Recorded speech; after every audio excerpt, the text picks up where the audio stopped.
Hvað er óteljandi? Sandkornin á ströndinni, vatnsdroparnir í úthaugunum, stjörnur himinsins. Sagt hefur verið að eyjarnar á Breiðafirði séu óteljandi, vötnin á Arnarvatnsheiði, vötnin í Veiðivötnum og hólarnir í Vatnsdalnum. Við ætlum að bjóða í ferðum þessa staði, bæði til þess að vekja athygli á þeim sem ferðamannastöðum og eins til þess að sýna þann aragrúa sem stundum hefur verið sagður óteljandi. Fyrst af öllu vekja andstæðurnar athygli ferðamannsins. Lengi er ekið svartan sand þar sem varla sé stingandi strá. Og svo verða á veginum ár og lækir og þar virðist gróðurinn helst þrífast. Hann myndar mjóan, grænan kraga meðfram ánum. Gróðurinn á greinileg vörn á erfitt uppdráttar í þessu ógnandi svarta umhverfi. Og svo er eins og birti yfir landinu. Vötnin kom í ljós og þar er gróðurinn ekki veiklulegur heldur þróttmikill og þess albúinn að verja sitt landnám fyrir eyðingaröflunum og það hefur hann gert til þessa dags og freka fært út kvíarnar en hitt. Þetta eru Veiðivötn og þar voru vötnin einu sinni óteljandi.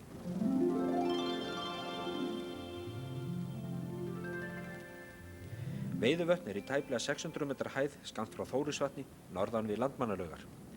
Vötnin sem tilheyra veiðivatnasvæðinu hafa verið talin og reynast vera 50. Þau eru því ekki lengur óteljandi, en ferðamanninum sem þangað kemur finnst vötninu vera ótrúlega mörg. Gossprunga er eftir veiðivatnasvæðinu endilöngu.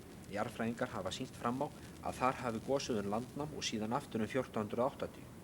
Bæði gosin þó sérstaklega, það síðarnefnda, hafa mótað svæðið og eru sum vatnanna hreinlega ofan í gígum, stórum og smáum.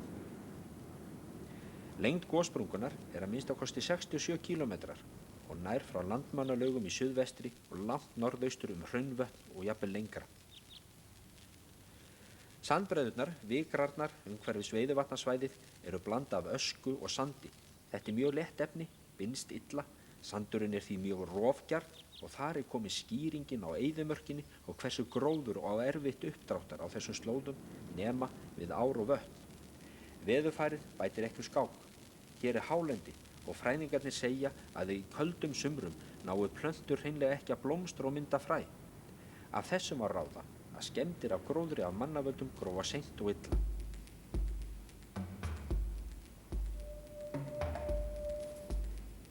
En Veiðivötn standa undir nafni. Fyrr á öldum voru þeir nefnd fiskivötn og hér hefur verið stundum veiði frá fyrstu tíð. Í Njálu segir frá fiskivötnum og Árni Magnússon segir frá Veiðivötnum í riti sínum aldamótin 1700. Sveinn Pálsson segir frá fiskivötnum í ferðabók sinni rétt fyrir aldamótin 1800. 3 tegundir fiska finnast í Veiðivötnum: urriði, bleikja og hornsíli. Urriðin þykir einstakur, stórvaxinn og feitur. Samkvæmt erfðafræðirannsóknum virðist stofninn hafa einangrast fljótlega eftir að ísöld lauk og er hann því nefndur ísaldarurriði. Í Þingvallavatni er urriði af sömu gerð. Frá því 1965 hefur urriðaseiðum af veiðivatnastofni verið sleppt í vötnin og er nú fiskur í vötnunum sem áður voru fiskilaus. Þetta er Tröllið skammt austan við Veiðivötn. Veiðivötnin eru vinsæll ferðamannastaður. Hingað kemur fjöldi ferðamanna á hverju ári. Sumir koma til þess að veiða, aðrir til þess að skoða og njóta náttúrunnar. Og frá Veiðivötnum hverfum við vestur á land í hálendinu frá Borgarfirði, en þar er Arnarvatnsheiði.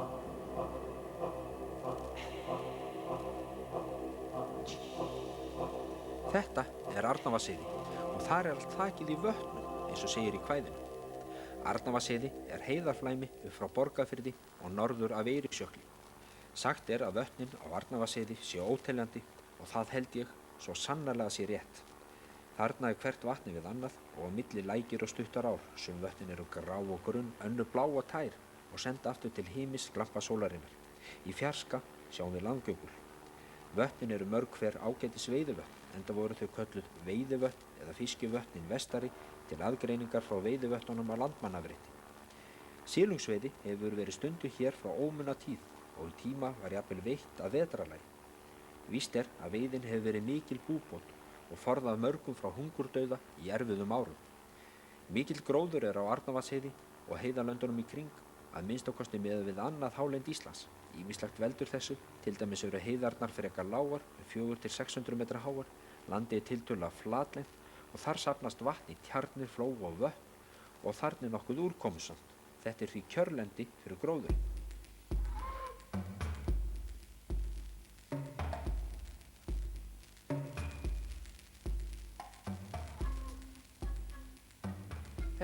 Eiríksjökull hömruprýtt fjall með fögrum jökulskalla efst, en hverfur nú norður í Vatnsdal. Vatnsdalshólar eru skrítið náttúrufyrirbæri. Þeir eru við mynni Sandnessdals í Austur-Húnavatnssýslu, ekki langt frá Blönduósi. Hólarnir mynduðust við svokallað berghlaup úr Vatnsdalsfjalli löngu áður en að sögur hófust, líklega skömmu eftir að ísöld lauk. Við horfum hérna á Vatnsdalsfjall og sjáum nokkuð greinilega staðinn þaðan sem skriðan kom. Þetta hafi verið óskaplegar hamfarir. Hluti fjallsins nokkur 100 milljón rúmmetra bergs hrapaði niður 900 metra og ruddist áfram 6 kílómetra og staðnæmdist hinum megin dalsins ofarlega. Vatnsdalshólarnir ná yfir 4 ferkílómetra svæði.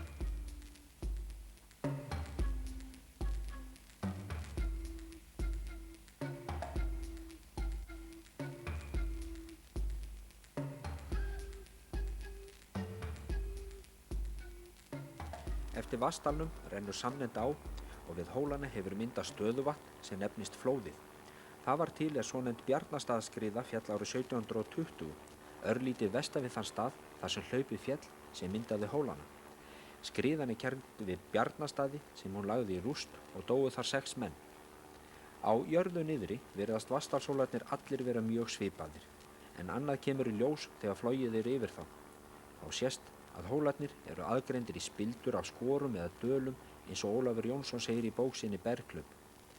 Miðbyggið eru hólarnir stærri og breiðari enda hlaupið þar samfelldast og mest sig og hólarnir flatir að ofan með skörpum jöðrum. Inn á milli og út til jaðrana til suðurs og norðurs svo urmull af smáum meira eða minna einstökum keiluhólum.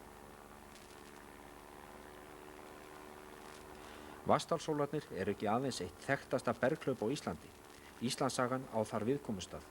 Vestast í hólunum, norðan þjóðvegarins lítið og yfirlætislaust örnefnaskilti og á því stendur þrístapar.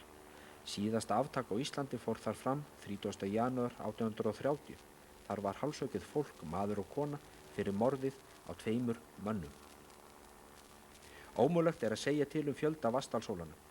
Hverfum því nú vestur í Breiðafjörðinn. Eyjan fyrir aftan mig heitir Fagurey. Þar talið að Sturla Þórðarson hafi ritað Íslendingabók sína. Þetta eru Breiðafjarðareyjar. Breiðafjörðurinn fagur og margbreytilegur. Ein mesta prýði hans eru eyjarnar sem oft hafa verið sagðar óteljandi. Hann líka geysistór. Hann stærsti fjörður á Íslandi og ætti þó að teljast til flóa frekar en til fjarða. Við minnið hann 70 kílómetra breiður og 70 til 100 kílómetra langur, allt eftir því við hvað miðað. Breiðafjarðareyjar eru stórkostlegur heimur. Þetta allt öðruvísi, þetta allt annað sem þú ert að skoða. Þú getur farið allt í kringum landið þegar þú kemur í Breiðafjörðunum hérna út í eyjarnar. Þetta eini staðurinn sem sem sagt svona. Þú ert bara komin í allt annan heim. Það ekkert líkt því sem að þú sérð annars staðar. Þetta Stykkishólmur. Hér hefur verið byggð upp gróskumikil ferðaþjónusta, hótel, gistihús, veitingastæðir, verslanir og ferjan Baldurs og eitthvað sé talið. Hingað koma ferðamenn og sigla með eyjaferðum eyjarnar til þess að skoða þessa sérstæðu náttúru sem enn svo óspillt. Og erum búin að setja upp ferð sem að spannar þetta allt saman, sem svona við köllum venjulega ferð. Tekur upp eftir 2,5 tíma og þá sýnum við fuglalífið og við sýnum jarðhæðimyndanir og straumana í Hvammsfjarðarröstinni og síðan hvar býr á botni fjarðarins, segjum sögur og hvernig þetta var áður, hvernig hlutirnir eru í dag, hvernig mannlífið var. Þetta eru Klakkeyjar sem tilheyra Dalasýslu en eru skammt frá Stykkishólmi. Á Stekkjarey eru 2 keilulaga fell sem nefnast Dímonarklakkar. Nafni Dímon þekkt hér á landi, til dæmis í Þjórsárdal og við Markafljót eru Stóra Dímon og Litla Dímon. Dímon merkir líklega Tvífjall og þarna á það nafn reglulega vel við. Þetta eru hæstu eyjar í Breiðafirði. Hærri eyjan, sem nú heitir Stóri Klakkur, 72 metrar á hæð en hinn Litli Klakkur 54 metrar. Mikið fuglalíf í Klakkeyjum eins og annars staðar í Breiðafirði og skarfurinn þarna einstaklega gæfur. Annars eru Klakkeyjar þekktar úr fornsögunum fyrir það að í þessum vog leyndi Eiríkur rauði skipi sínu áður en hann fór til Grænlands. Og í Eiríkssögu rauða vogurinn nefndur Dímonarvogur og það heitir hann enn þann dag í dag. Sagt er að þá hafi verið svo mikill skógur í eyjunni að limar trjánna hafi slútt fram yfir skipið í voginum. Purka er þekkt fyrir ákaflega sérstakt en falleg stuðlaberg. Hvernig mynduðu svona stuðlar? Jú, það var þannig að þegar skaparinn var að smíða stuðlabergið í eyjunum var þann uppiskroppað með mótatimbur, en eins og allir vita að án mótatimburs er ekki hægt að búa til stuðlaberg. En hjá Guði er ekki til vandamál og hann átti afgang á gömlu bárujárni sem hann notaði í staði og þess vegna lítur bergið út eins og við sjáum hér.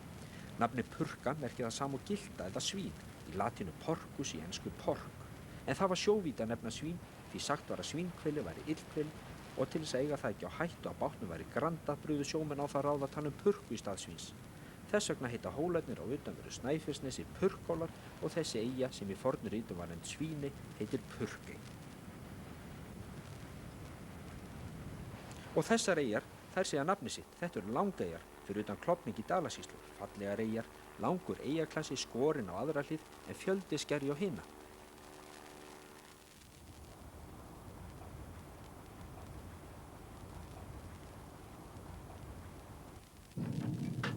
Breiðafjörðurinn er fullur af lífi, ekki aðeins í loftu og láð og legi, heldur einnig í legi.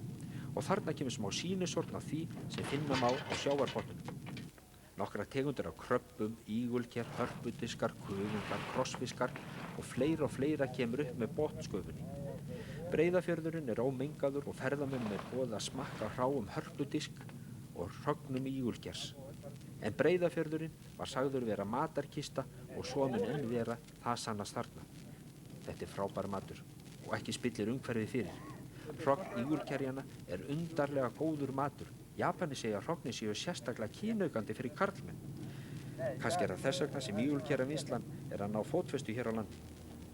Forvitnin er mikil en margir eru tortryggnir.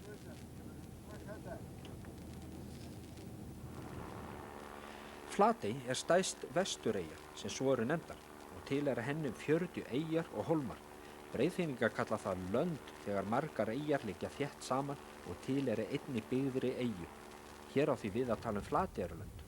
Flatey var löngu fjölmennust eyja á Breiðafirði, þar var verslun frá miðöldum og frá 18. öld var þar löggiltur verslunarstaður.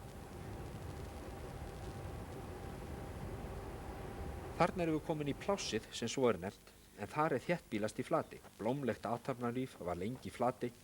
Þar var mikið menningarstarf, verslun, landbúnaður og sjávarútvegur.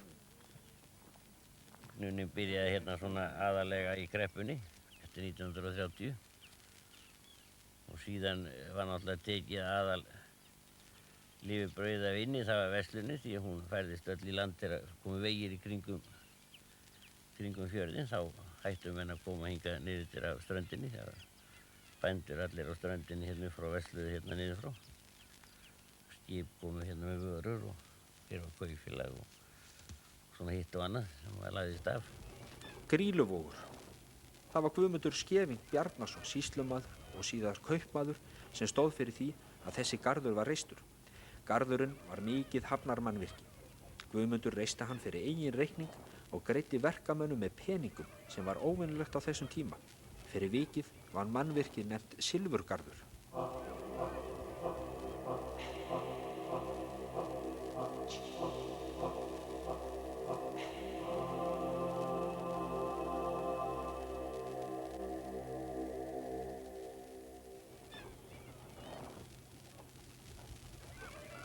Þetta er Hafnarsund og þar var gamla höfnin í Flatey.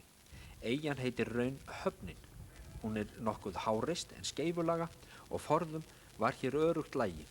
Líklegt er að þetta góða skipalagi hafa átt þátt í því að gera Flatey að verslunarstað hér fyrr á öldum.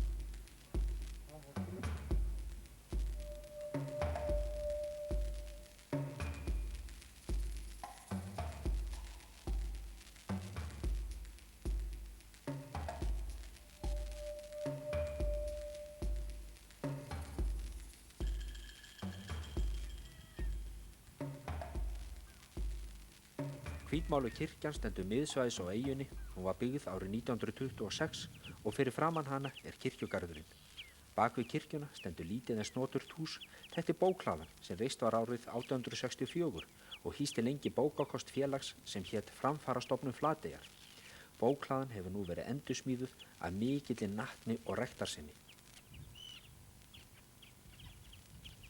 Árið 1172 var reist klaustur í Flatey en það var þó flutt fáeinum árum síðar að Helgafelli sem skammt frá Stykkishólmi. Enn heita Klausturhólar þar sem klaustri stóð og þar þessi steinn sem nefnist Klaustursteinn, en hann stóð fyrir utan aðaldir klaustursins og í hann klöppuð lítil þró. Í þrónni var vígt vatn sem munkarnir syngdu sig upp úr á hverju morgni. Svonefnd Flateyjarbók dregur nafn sitt af eyjunni vegna þess að þar var hún tíma geymd. Brynjólfur biskup Sveinsson gaf hana Danakonungi árið 1656. 315 árum síðar kom hún tilbaka til Íslands. Það engin svikin að koma hérna. Ég get lofað því. Ég fæddur hérna og mér líði vel hérna. Það engin svikin að koma hingað í Flatey. Jafnvel þó að sé ekki eins gott veður í dag.